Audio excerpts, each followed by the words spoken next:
Padma Vibhushan award వచ్చిందని తెలిసిన క్షణం నిజంగా ఏం మాట్లాడాలో ఎలా రియాక్ట్ అవ్వాలో తెలియని పరిస్థితి. మన దేశంలో రెండవ అత్యున్నత పౌర పురస్కారం పద్మవిభూషణ్ లభించినందుకు నాకు నిజంగా చాలా సంతోషంగా ఉంది.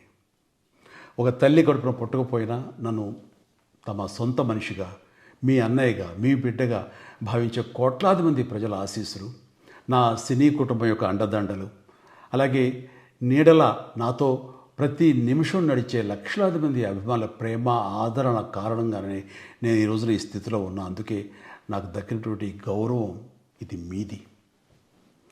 మీరు నాపై చూపిస్తున్న ప్రేమ, ఆప్యాయతలకు నేను ఏమి రుణం తీర్చుకోగలను? నా 45 ఏళ్ల సినీ ప్రస్థానంలో వెండితెరపై వైవిధ్యమైన పాత్రల ద్వారా వినోదం పంచడానికి నా శక్తి మేరకు నేను ప్రయత్నిస్తూనే ఉన్నా.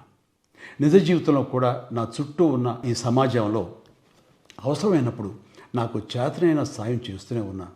కానీ మీరు నాపై చూపిస్తున్న కొండంత అభిమానానికి నేను ప్రతిగా ఇస్తున్నది గోరంతే. ఈ నిజం నాకు ప్రతి క్షణం గుర్తుకొస్తూనే ఉంటుంది, నన్ను బాధ్యతగా ముందుకు నడిపిస్తుంటుంది.